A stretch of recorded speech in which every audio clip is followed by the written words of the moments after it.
Coach, I hope you've had a great week, sir. Welcome into the game in Tuscaloosa. Well, thank you. It's great to be with you.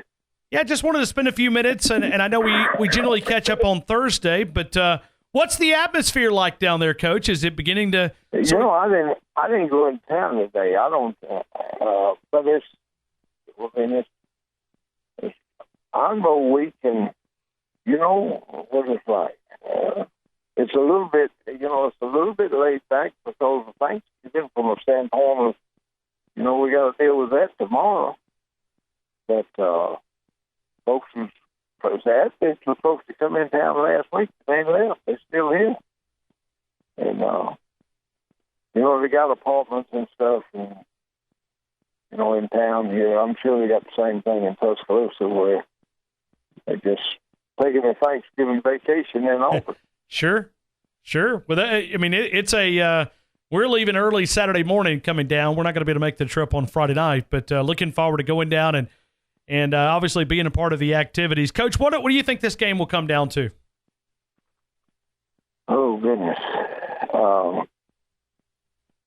I think this is by far the best offensive football team we played against, and most dangerous.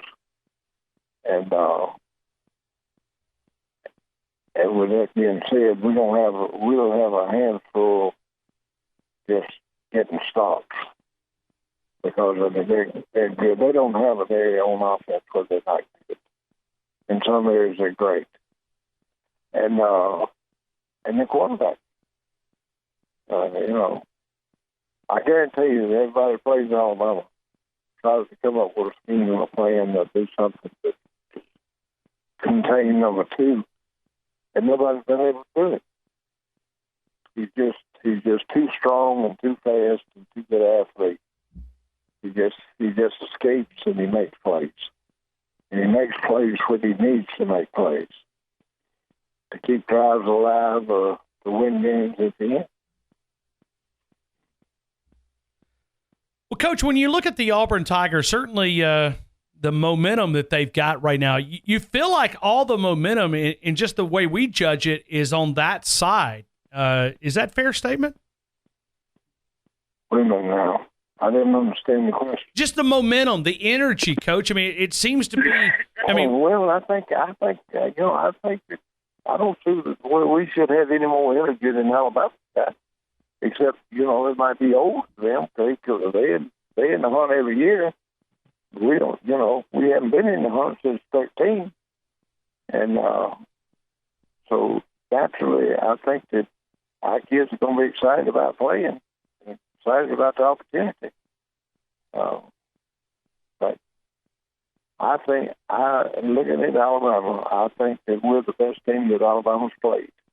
And I look at Alabama, and I think Alabama, without question, and probably by a good little bit, the best team that we've played. And because we lost to Clemson, and we're not the same football team that played Clemson, and we lost to LSU. And so we got to play better than we played in those games for sure. And the Iron Bowl has a way of bringing out the best in people, and maybe the worst. There's a tremendous amount of pressure, from a stand. There's pressure on coaches, there's pressure on the players, there's pressure on the officials. There's a lot at stake in this ball game for both schools in the Southeast Conference.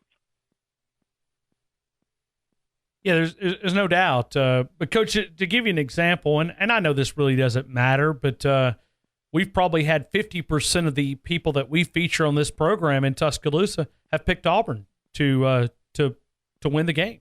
So a lot of people are picking Auburn to obviously beat Alabama. They think it's going to be close, but we've had maybe more people pick Auburn to beat Alabama this week. I mean, we're all kind of a little bit shocked of it. Well, if I was picking, I wouldn't pick Auburn to beat Alabama. I mean, I wouldn't. I don't know that I'd pick Alabama to beat Auburn, but there's no rhyme or reason other than the fact we're playing at home. That's the only thing they got. So they're good and they're deep on defense, and they got great skilled people on offense, and got a good, solid offensive line. Running backs, they got one, three or four that they can line up and play with. They play them all. So that means that none of them are tired when they get the ball, which that's a big advantage. Coach, as we look at this game, and certainly from a historian perspective, could we make the argument that this may be the most significant Iron Bowl that, it's got to be in the top 3 or 4. It's got to be. Well, it's just like the one they at 13. I don't know where we were ranked in 13, and they're not. I don't know if Alabama was ranked number 1 or where they were ranked either. Yes, sir. But whoever won the game was going to the championship game. And, I think we played Missouri, and Missouri wasn't very good. And it was a stepping stone to play Oregon in the championship game. Now they're picking 4 teams. I do think this.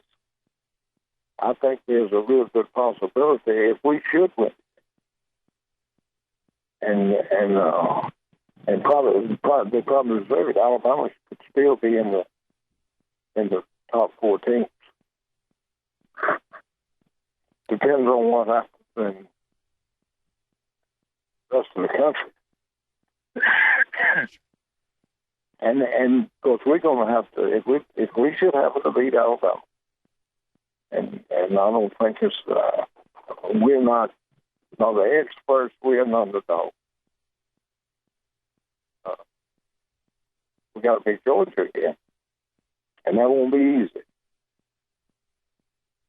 And then if we beat Georgia again, then we deserve to go to the top 4. Oh, there's no doubt. 100% agree. Yeah. No. And if we did that, then Alabama is the best one-loss team in the country, and they would be in the Final Four. Coach, I'm pushed up against this 5 o'clock top of the hour break. We've got Coach Stallings coming up in a couple of minutes, but tell Coach Stallings I said have a happy Thanksgiving. Yes, sir, and we wish you nothing but the best as well, and hopefully you have a good Thanksgiving, and we cannot wait to get to Auburn on Saturday. What a great game it will be. Coach, have a great... It'll be a great atmosphere. No doubt. Thank you, Coach. All right, thank you. Coach Stallings, I hope you've had a great week, sir. Welcome into the game in Tuscaloosa.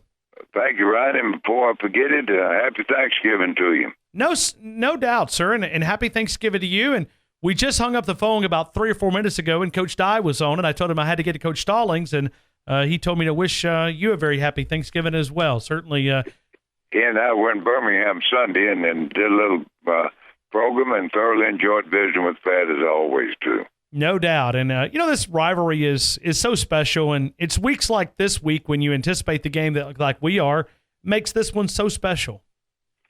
Well, it's a lot riding on it this year. A lot of years in the past, it hadn't been a lot riding on it. But whoever wins this game wins a division and it plays in a championship game and possibly you'll be in one of the top 4. So it's a lot riding on this game, and I think Alabama, in my opinion, has the best team. And the fact that we're playing away from home is a little disadvantage. If we can score pretty quick and get the noise out of the game, I think that'll help. Coach, at what point, and what was a sign when you were looking at your football team, and I know it's Wednesday, but at what point in the week did it click and you go, those guys are ready for the game, when you were able to spot that in your football teams? People would ask me a lot of times on Friday, they'd say, are you ready? And I'd say, no, we're not ready. And they'd say, you're not ready? You're not ready? I said, we don't play till Saturday.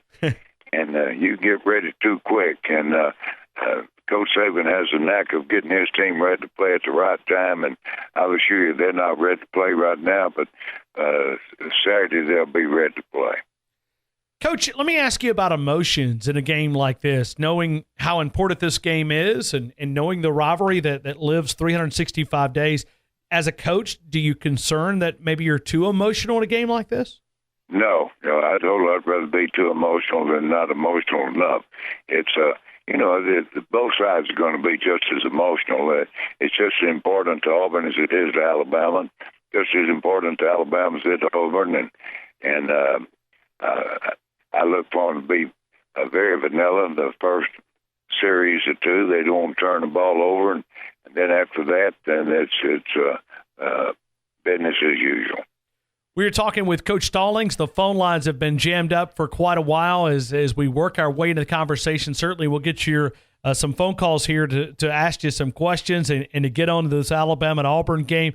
It's going to be a dynamic football game, and that atmosphere, can you kind of help us understand what that atmosphere is like? Because it's a great place to watch a football game down in Lee County. I can tell you the big game in Texas when I was coaching there was the University of Texas playing Texas A&M.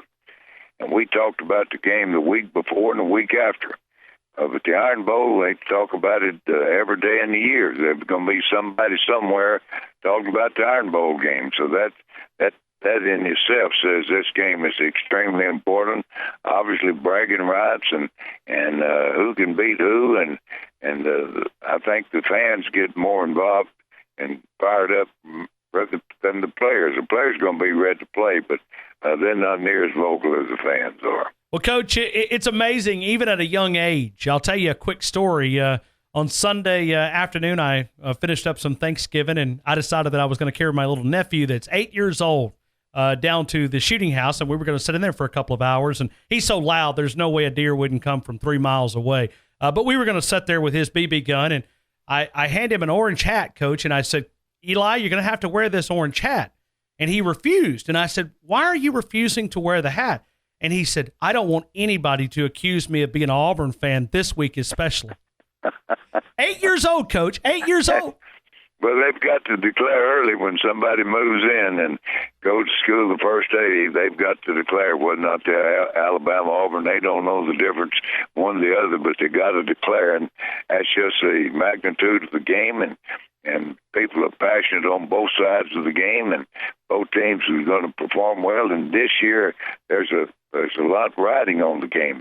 In the past, it hadn't been near as exciting because Alabama was by far the best team, and I still think they're the best team. But Auburn's had some success, and they're ranked relatively high and played a great game against Georgia, and I'm sure they'd be sky high, but Alabama's going to be ready to play the game. All right, Coach, let's take some phone calls. Red, good afternoon. You're on with Coach Stallings.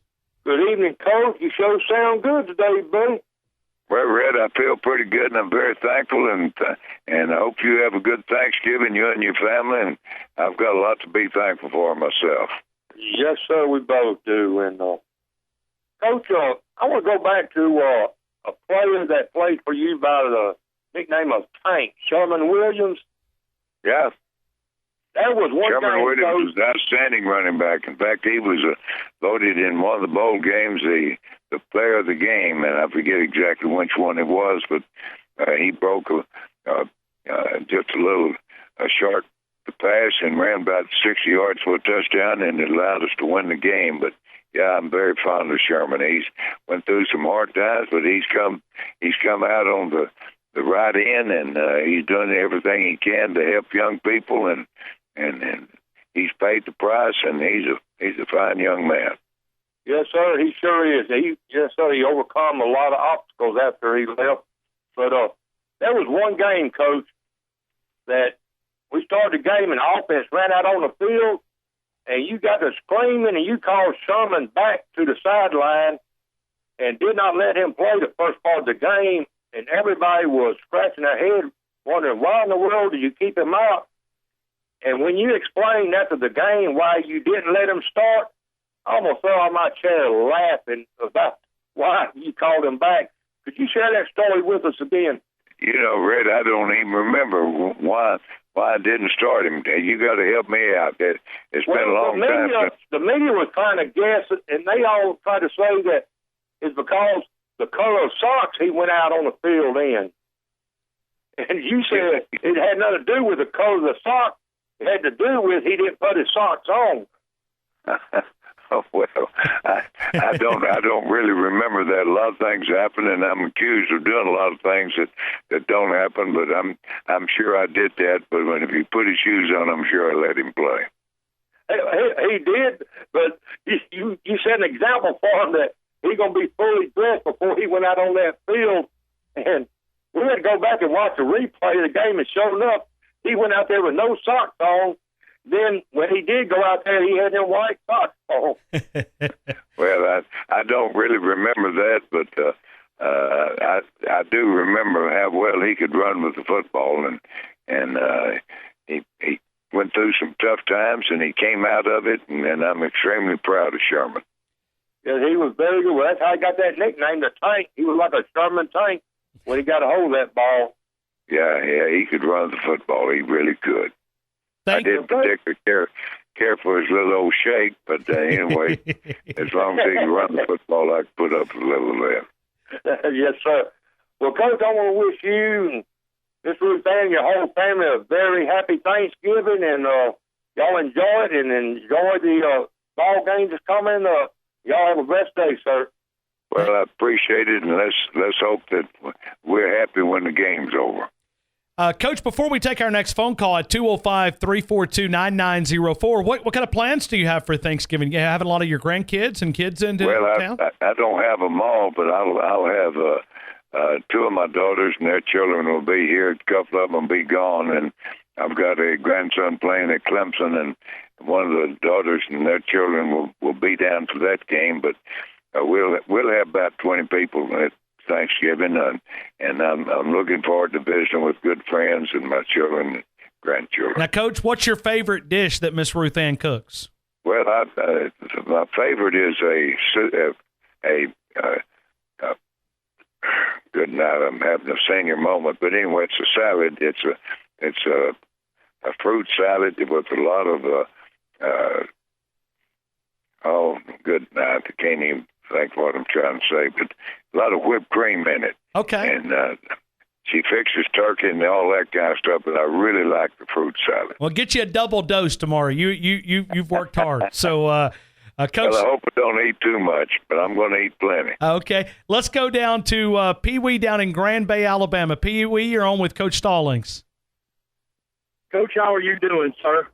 Pee Wee, I'm feeling fine. I've been on the go. In fact, I went down to Birmingham, and that time I did a little deal Sunday night, so I'm feeling pretty good. Thanks for asking.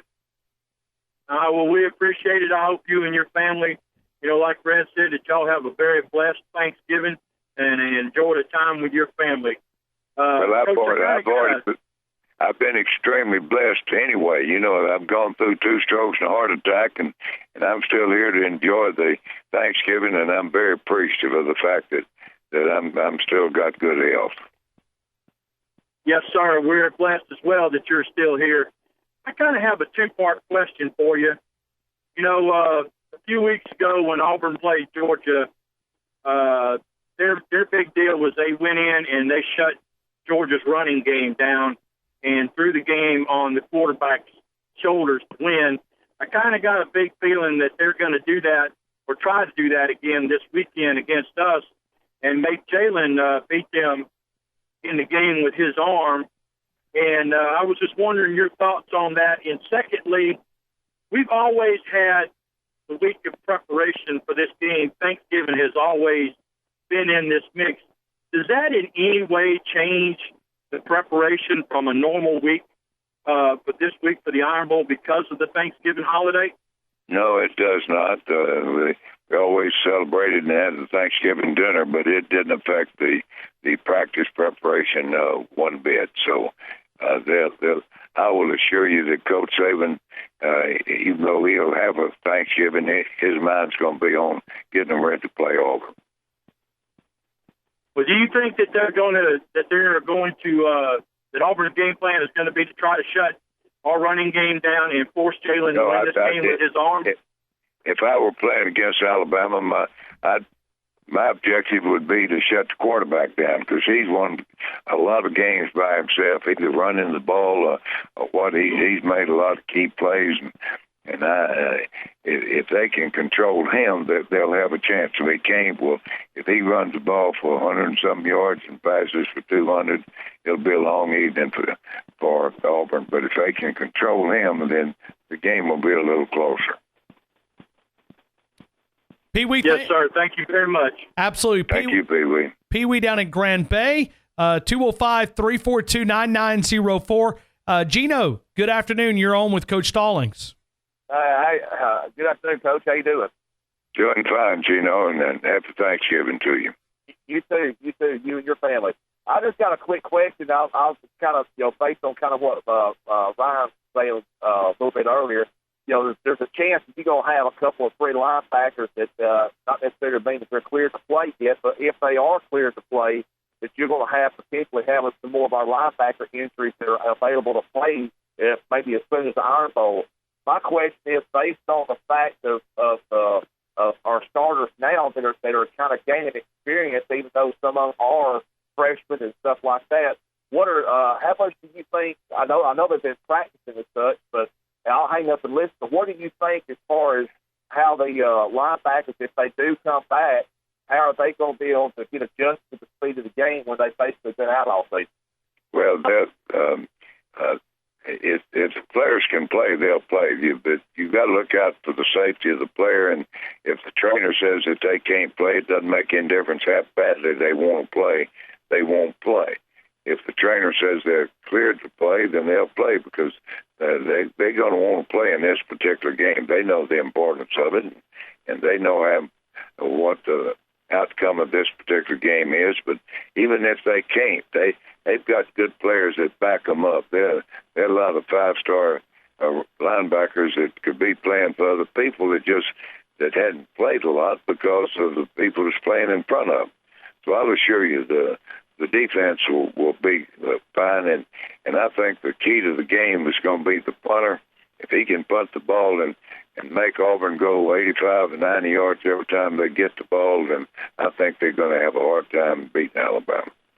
Thank you, Gino. We appreciate the phone call. Coach, I'll share a little number with you here that I was reading.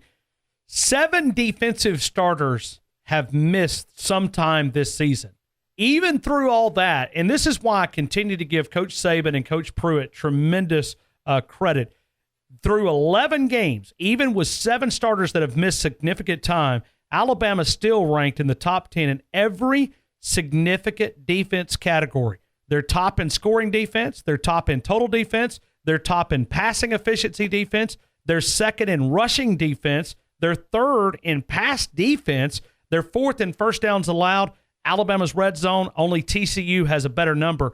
Coach, that's remarkable when you lose 7 starters and you're still one of the best defenses in college football. Well, those 7 starters, if you set them on the sideline and play the guys behind them, they're good football players too. They just hadn't had an opportunity to play, and when they get an opportunity to play, they play extremely well. Alabama has done an outstanding job recruiting over the past few years, and they get their share of the good linebackers. But even saying that, nobody's good with the second-team players as they are with the first-team players.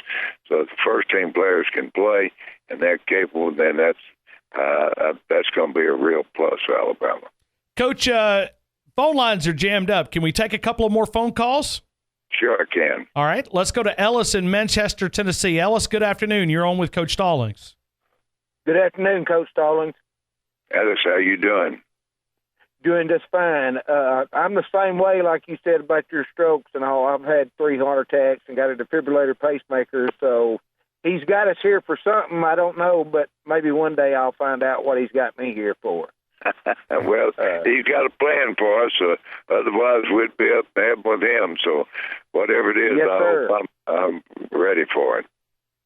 But all I was wanting to ask is what excuse me, what do you think about Jalen Hurts so far right now? You know, he's just like you said a while ago, he's just, I think that's what is going to help Alabama win the ball game is him, and I was wanting to get your opinion on that.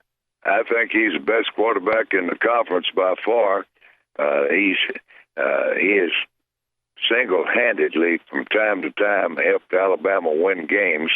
one big one when they were playing Mississippi State is 4th and 5, and he kept the ball and ran it and made a first down, took the ball on in and scored. And I don't think the average quarterback could have made that play. So he is an outstanding football player. Ellis, thank you again for your phone call. Let's stay right here in Tuscaloosa. Robbie, you're on with Coach Stallings. Coach, how you doing today? Robbie, I'm doing fine, thank you.